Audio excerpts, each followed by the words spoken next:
Welcome, folks, to America's Second Industrial Revolution, Women at Work, and Labor.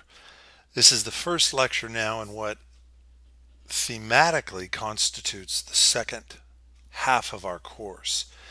We're steadily advancing toward the 20th century and this age of second industrial revolution, which I'll explain in a minute, becomes the transition point in that advance toward the 20th century. We're still dealing with effectively the post Civil War period, but the decades of the 1880s and 1890s, in many respects, properly belong to the developments that we define as part of the 20th century. So maybe an easier way to um, characterize this chronological and thematic focus is the step across the historical threshold into what we might call modernity, that is, into the modern age. And the second industrial revolution, which typically is distinguished from the initial or first industrial revolution in that it comes primarily after the Civil War with certain basic defining characteristics. As John Dewey, the famous philosopher and educational reformer, said in 1899 of this industrial age, one can hardly believe there has been a revolution in history so rapid, so extensive, so complete. And Dewey is referring again to the great developments in industry, in technology, in finance, in work that make up the second industrial revolution. Now, looking at some of the key defining features of it, we would notice what John Dewey noticed, and that is the astounding pace and scope and scale and overall magnitude of industry now in this second half of the 19th century, particularly the post Civil War period of the 1880s and 1890s. What do we see? We see the emergence of heavy industries: iron, steel, railroads, bridge construction. Remember, the first industrial revolution was centered in the textile industry. And so when we say heavy industries, we're referring in particular to those extractive or mining operations that brought great volumes of iron ore and other mineral components out of the earth, mixed together in the alchemist's cauldron of the iron factories and the steel factories, now to create an entirely new material basis for industrial society. If the pre industrial era had been an era of wood, in which wagons and carts and homes and furniture were all constructed from wood, then the second industrial revolution brings about a society based on iron and steel. It also brings about a much larger scale of business and industry, what we'll call mass production, which sees the exponential increase across the industries of the productive capacity now of American industrial enterprise, and not just in terms of the volume of goods produced, but also now making good on what economists call economies of scale, that is, simultaneously lowering the cost of those products even as their volume exponentially multiplied. To give you a familiar example, I would say, fast food hamburgers. The cost of a fast food hamburger becomes pennies on the dollar compared to the pre-industrial production of food. That is what might have passed for, say, a restaurant standard meal in the 19th century compared to a fast food meal, let's say a dollar menu meal in the age of uh, 20th century food production. So, economies of scale. The more of something you make, the cheaper it becomes, whether it be hamburgers or automobiles or steel beams. Oil refining and electricity refer to the new modes of energy, from the internal combustion engine to the electric dynamo that will power these great new industrial enterprises, and the social component of the second industrial revolution, as we have seen with the great tide of immigrants now coming to the United States, the new immigrants. We will see the rise of industrial cities that have their own immigrant or ethnic ghettos. That is, entire neighborhoods where immigrant folk, usually from the same native homeland, live together, work in the local industries, develop local cultures. A great example of this, the Lower East Side of Manhattan in the 1890s and early 1900s, largely Jewish immigrant ghettos built around the tenement districts and um, the garment industries of Lower Manhattan. So, immigrant ghettos is a social and cultural component of the second industrial revolution. And finally, among other things, a fetish for all things technological. We are entering that that great Victorian age of technological development, where everything from great steel making furnaces to a desk sized sewing machine represented the developments in technology. We'll see here in just a minute the invention of the typewriter, for example, will have a dramatic effect on women's lives in the second industrial age. And finally, international markets. Not entirely new, but on an industrial scale now, these international markets will connect far flung regions of the earth in terms of resource extraction necessary for the production of factories to the consumer markets spread globally for the purchase of what the factories themselves create. So, a globalizing economy is part of this second industrial revolution. It also happens to occur at the time that we sometimes refer to as the Gilded Age. Again, the last few decades of the 19th century, the Gilded Age was a name borrowed from the title of a Mark Twain novel, and it referred to the growth of capital and great wealth during the Second Industrial Revolution, when the number of millionaires per capita, for example, multiplies over and over again. The spread of great wealth, the building of great fortunes, and the corresponding materialism and lavish display in American life and in American politics. One of the great czars of industrialism, of course, was John D. Rockefeller, the head of the Standard Oil Company. Rockefeller said that the growth of a large business is merely survival of the fittest. The American beauty rose can be produced in the splendor and fragrance which bring cheer to its beholder only by sacrificing the early buds which grow up around it. This is not an evil tendency in business, it is merely the working out of a law of nature and a law of God. And so, what will come to be known as social Darwinism, this justification that great wealth itself represented the working out of some evolutionary law. We shouldn't blame Charles Darwin for this. Charles Darwin himself never advocated anything like social economic Darwinism or evolution, but others in the business world would see a fitting metaphor in Darwin's ideal of survival of the fittest. And it was their corresponding power and wealth then that led to this idea of a gilded age.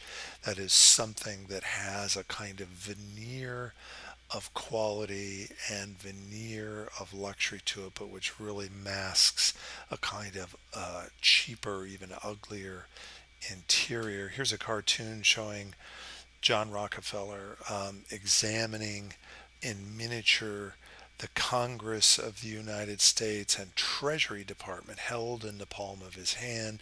You can pretty much guess what the cartoonist's take was on this. That great wealth, such as that possessed by Rockefeller, had come to dominate all areas of American life, including political life. You see the smokestacks emerging from the Capitol, for example, suggesting that really our political system was the plaything of these great uh, owners of production and wealth. Now, so there's the sort of overall general picture of what's going on, the contextual picture of the second industrial revolution and Gilded Age. But the question we're most interested in, of course, is well, where were women in this industrial economy? So let's look at some basic facts, historical facts regarding women in the second industrial age. By 1920, women constituted about 21% of America's workforce, about a fifth of America's workforce made up of women. And those women tended to be equally foreign born and immigrant or non-white. That is, half of all women working were not white middle class women, even though middle class women were predominant still in the population of American women.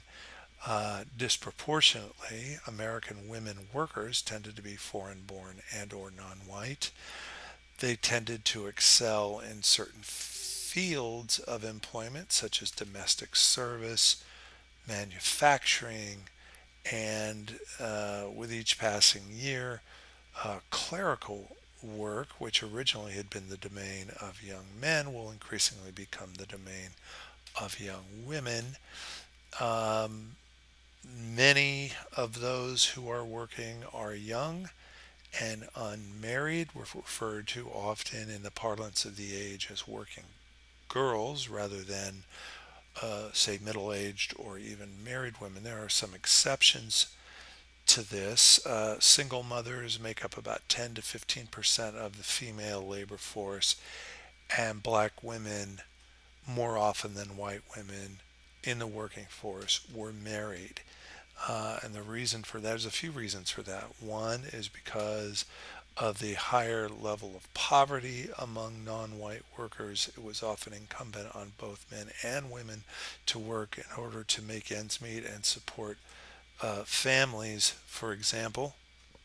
But also, black women often found employment in domestic service, working as maids and cooks and launderers to white folks, which was deemed culturally acceptable in large areas of the country, including the South. So, where there were certain cultural entry points for black women to work, even if they were married, they often found their way to them. Here is a scene showing women in the workplace.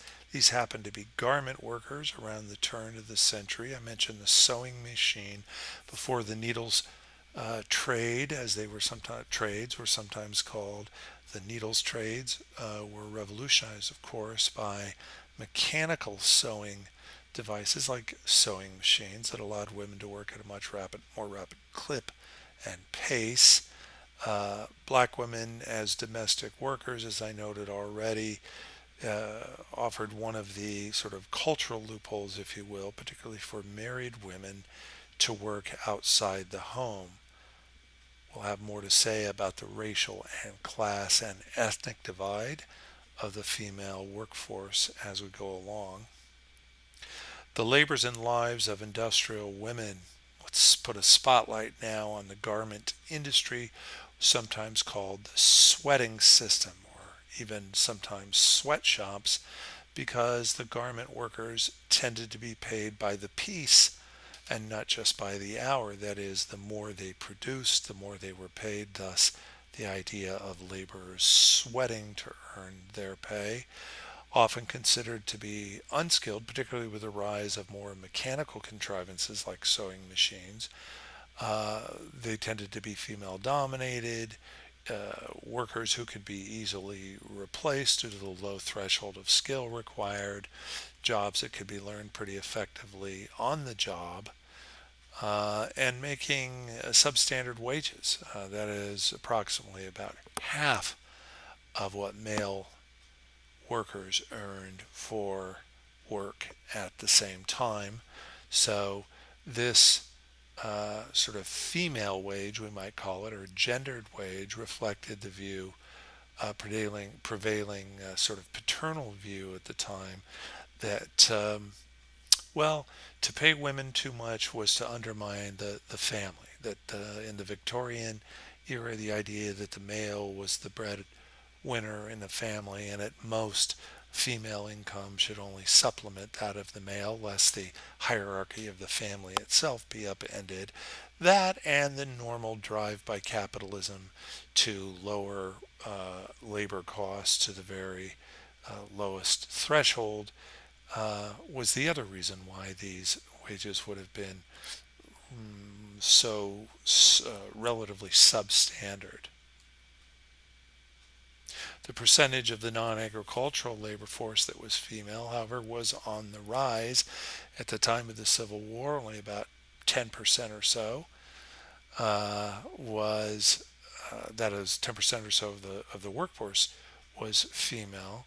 By 1890, that number had increased, as it would again by 1920. So by 1920, one out of every five women and one out of every five workers in the workforce was a female. That up from just 10%, one out of every 10 in 1860. So there's no question that the general direction of the second industrial revolution was to see more women, both native born and immigrant, less often married women, but not always, and often unskilled. That is, uh, work that could be taught on the job. This was the basic direction now of women's lives, working women's lives, during the Second Industrial Revolution. The grumbling is general. There is but one opinion among the girls. It is not right that they should be made to do this work. They all echo the same resentment, but their complaints are made in whispers. Not one has the courage to openly rebel. This from a periodical known as The Woman Who Toils in 1903 hints at the general uh, disaffection of women workers who found themselves in the factory environment, the discontent and disaffection of women workers in the factory environment.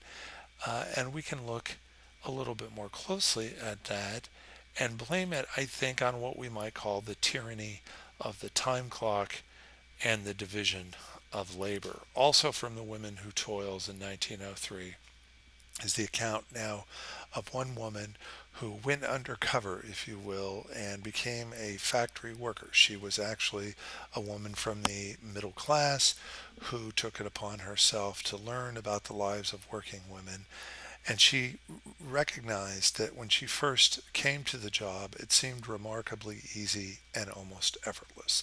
As she put it, my first task is an easy one. Anyone could do it. On the stroke of seven, that meaning 7 a.m. in the morning, my fingers fly. I placed a lid of paper in a tin jar top. Over it, a cork. This I press down with both hands, tossing the cover, when done, into a pan. In spite of myself, I hurry. I cannot work fast enough. I outdo my companions. How can they be so slow? Every nerve, every muscle is offering some of its energy. 1 hour passes, 2, 3 hours. I fit 10, 20, 50 dozen caps, and still my energy keeps up.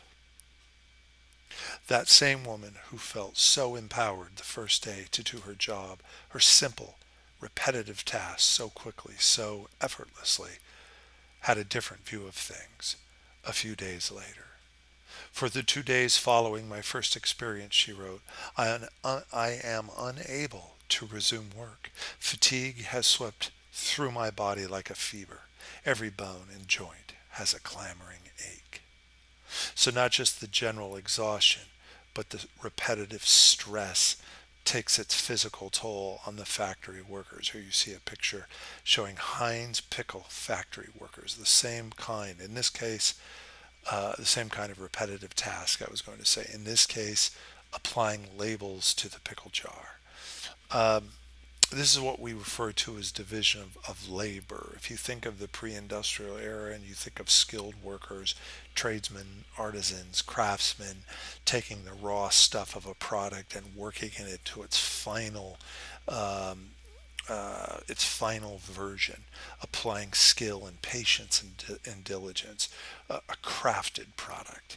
That's what the word manufacturing meant. It meant to make by hand. But in the second industrial age, as in the first industrial age, more and more machine technology is breaking down the productive tasks into simpler and simpler subroutines. So simple that you could learn to do them on the job, so simple that they could be repeated endlessly and quickly, and thereby contribute to a growing productivity, but also to the growing weariness and muscle and mental fatigue of the workers. So the very thing that benefited the capitalist bosses and the overall industrial economy with its economies of scale and exponentially greater production was also the thing then that could break the body and spirit of a factory worker.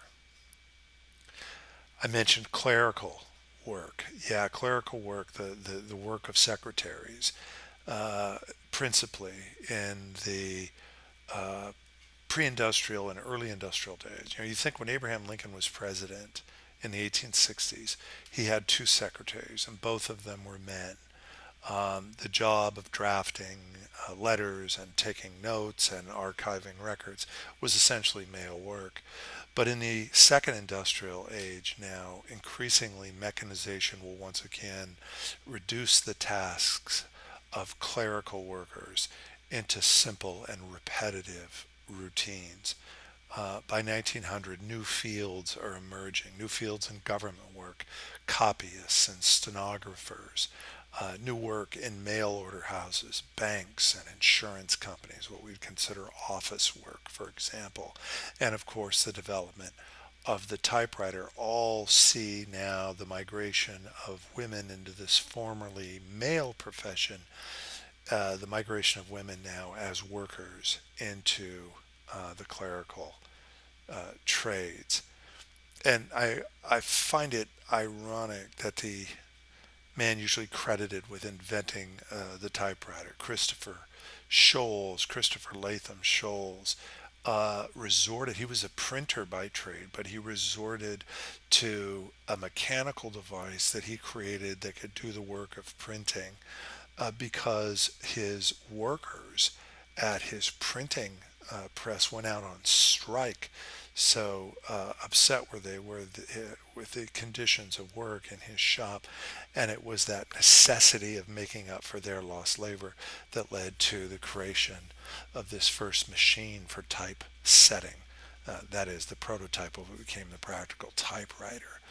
And by 1900, you see, the typewriter has created now an entirely new um, strata of work in America, clerical work oriented around the tapping of keys, the copying of documents, the printing of records, etc., mostly by women. And this is where secretarial work becomes women's work, and not surprisingly, where the pay issued for such work generally declines, particularly in comparison to the pay given to those trades that were still seen as traditionally male trades. So the gender income disparity, the gender gap in wages is getting its full expression now during the second industrial revolution. Well, if the conditions of work were repetitive and mind numbing and challenging and physically taxing, one would expect perhaps workers to call for changes or reform. And following the Civil War, there is now the rise increasingly of organized labor movements to redress the grievances of workers. And one of the first national organizations to follow the Civil War in the early part of the Second Industrial Revolution, the 1870s, the probably the largest of the labor organizations, known as the Knights of Labor. The Knights of Labor.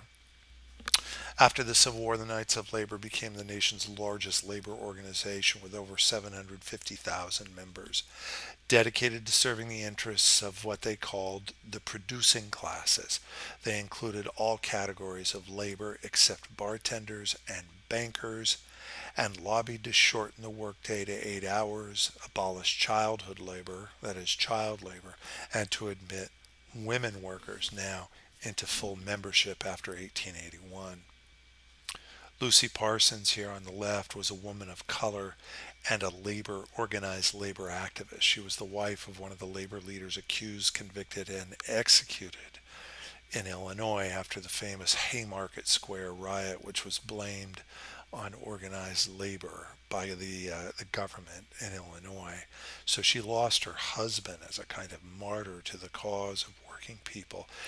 But during the trials of the Haymarket accused, she helped facilitate funds for their legal defense and kept up, despite the loss of her spouse, kept up the work of labor organizing. Another woman here, Leonora Berry, was the only woman to hold national office within the Knights of Labor. She was found in the 1880s usually busy with the work of organizing, traveling across the country, meeting with workers, especially female workers, and bringing attention to the conditions of working women. So, two pioneers in the cause of organized women's labor, Lucy Parsons and Leonora Berry, both had their career opportunities, you might say, professional or career opportunities within the context of organized labor and the Knights of Labor at a time when, again, women, certainly middle class women, native born white women, were not encouraged to see themselves as professionals, not to mix in the public sphere, their work with that of men. So, yeah, notable exceptions here coming in the field of organized labor. Women and the American Federation of Labor, the largest of the trade union organizations in the late 19th century, the American Federation of Labor had a complicated relationship, one might say, to the question of gender in the workplace. The American Federation of Labor was one of the largest organized labor associations of the late 1800s, focusing on the trades and skilled workers. The male bosses of the AFL were reluctant to organize female trade workers because they felt it undermined the bargaining position of male trade workers who conceivably might be paid less if their sisters, wives, and mothers were also bringing income to the home.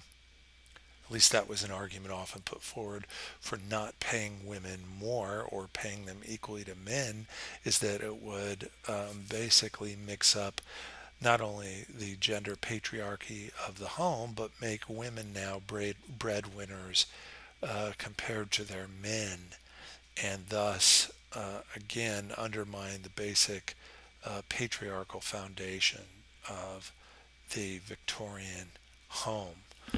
Also, many female laborers were immigrants, and AFL tended to see immigrant labor as undercutting the trades due to the willingness of immigrants to work more hours for lower wages. In other words, a kind of anti-immigrant bias in the American Federation of Labor. Here you see Mary Kennedy O'Sullivan, who was in the bookbinding trade. She was actually the first, and for a long time, the only AFL paid organizer, female paid organizer, whose job was to organize other women's trades. It was a brief stint, fired after only 6 months as that conservative impulse won out in the AFL, and women were once again seen as not central to the mission of organized labor. That is not to say, therefore, that women gave up the effort. Immigrant women, in particular, will show a strong commitment to organized labor. By 1900, only 8% of women workers belonged to a labor organization, fighting against Victorian stereotypes of quote unquote true womanhood, which held that genteel women did not work outside the home. Women workers were often themselves divided over racial and class issues, not to mention native born versus immigrants. Yet one of the most successful female labor organizations was the International Ladies Garment Workers Union, the ILGWU, formed in New York in the later part of the 1800s. The IGLU, the ILGWU, the International Ladies Garment Workers Union, focused on the needles trade, that is, in the garment industry in New York, by combining together several smaller organizations, led almost from the beginning by immigrant women whose backgrounds were in European labor organization. The ILGWU came to prominence in this country after the Triangle Shirtwaist Factory fire in 1911, eventually organizing hundreds of thousands of women textile and needle trades workers.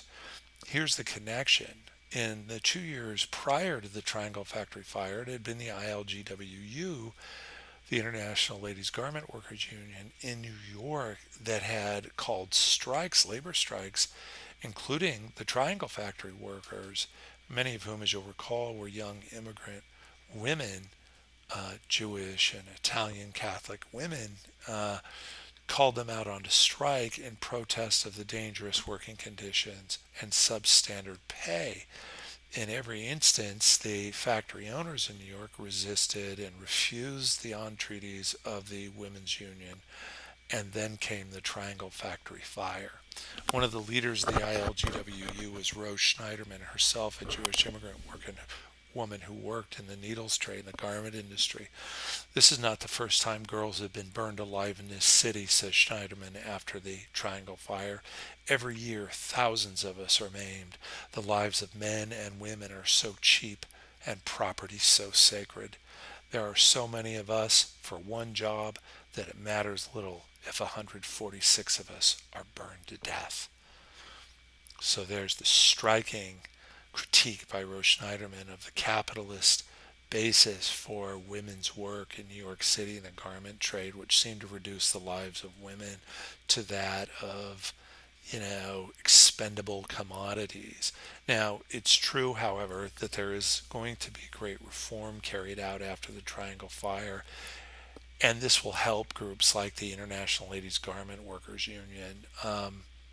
Workplace safety, obviously, right at the top of the list of the reforms that are going to come about after the public outcry over the Triangle Factory fire. So, women's organized labor starting to gain some traction, even though it often required great catastrophes like the Triangle Factory fire. Here you see Garment Workers Union strikers in 1911, just before the Triangle Factory fire. These are the same young immigrant female workers who would find their lives ended, of course, in that fire. And it took that tragic event to draw greater attention to the conditions of work in the Second Industrial Revolution. Across that class divide between the working and immigrant and minority segments of female working population, across that racial and ethnic and class divide, we find women of the leisured classes. The Second Industrial Revolution widened the divide between the working poor and the middle and upper classes as the extremes of income and expanding consumer economy drew attention to the material differences between the classes. The mostly white Protestant women whose husbands earned annual salaries or stock dividends were given charge over consumer spending, and as your textbook suggests, quote, shopping was a new and important role for leisure class women.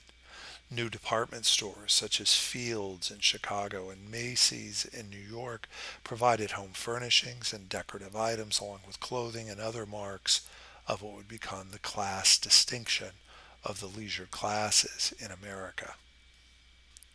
Women's lives symbolize these differences between the leisured classes and how the other half lived. Homes of the leisure class, for example, which you see here, benefited from municipal projects that brought clean water, sewer systems, and eventually electricity to the suburbs. Why? Well, because money translated into greater political pull, and where there was political pull, there were municipal projects to improve the living conditions of the leisure classes. Leisure activities such as tennis symbolize the availability of open spaces and manicured lawns, ball courts, and playgrounds, while the crowded urban slums, seen here in the photograph by Jacob Riis in his book, his expose, How the Other Half Lives, offered few such amenities. That is, in the urban tenement districts, very few of the amenities now that became common to the leisure classes, the middle and upper middle classes, the suburban classes of white Americans, whether it was clean water, clean air, insulated homes, flush toilets and sewer systems, electrical lights, eventually electrical appliances. All of these represent the advancing frontier of wealth and privilege in America over the working classes, the tenement dwellers, the factory workers, the immigrants. And yet, some middle class women rejected Victorian notions of true womanhood and its gender limitations and rejected leisure in favor of education and reform. More white middle class women pursued college degrees in the late 1800s, delayed marriage and childbirth in favor of what was called voluntary motherhood. According to Harriet Stanton Blatch, quote, the woman who bears unwelcome children is outraging every duty she owes the race. In other words, it was often said, particularly in the Victorian culture of the era, that the greatest contribution of a woman was as a wife and a mother. But women like Blatch here are beginning to question whether that meant that women could not also pursue other goals, professional and educational. And you see a group of women here, university women, studying fossils and skeletons, learning about biology and anatomy as the new scientific disciplines are arising in the country's colleges and universities. One of those who argued for a more diverse and robust economic life for women, a professional life for women, was Charlotte Perkins Gilman, a scholar and author. Gilman wrote that with the larger socialization of women today, the fitness for and accompanying desire for wider combination, she feels more and more heavily the intensely personal limits of the more primitive home duties, interests, and methods. Lucy Stone put it even more simply. In the household, woman is either a ceaseless drudge or a blank. So here we have white middle class women, educated women, some of the first really of their generation and some of the first in American history to become not only university educated but professional women who are questioning the sacred status now, the Victorian prescription of true womanhood, and either holding off on marriage or holding off on childbearing in order to advance their own professional interests. Women also touted progressive views on marriage and sexuality as they gained greater control over their reproductive lives. At a time when the male medical establishment considered strong sexual drive in women to be a disease, some women resisted the Victorian prescription of chaste heterosexual monogamy in favor of homosocial female companionship. The word lesbian hadn't even been coined yet in America. And most famously, with the case of Victorian Claflin Woodhull, you see here the concept of free love, which was really a fairly straightforward call for women's right to marry and divorce without government interference. Remember, the ability of women to divorce under the traditional patriarchal legal code was very restricted. A woman had to show great cause in order to be granted a divorce from her husband, unless she had, unless her husband had an arrest record for spousal battery, or some other grievous insult. It was typically very difficult for women to unilaterally get divorces from their husbands. So Woodhull was among those whose free love agenda called for a more liberal legal right to both marry and divorce without either government interference or patriarchal approval. Post Civil War female assertiveness, that is of the Gilded Age and the Second Industrial Revolution, sometimes bridged the racial and class divide and contributed to what historians call a woman's era, a new woman's era in America by century's end.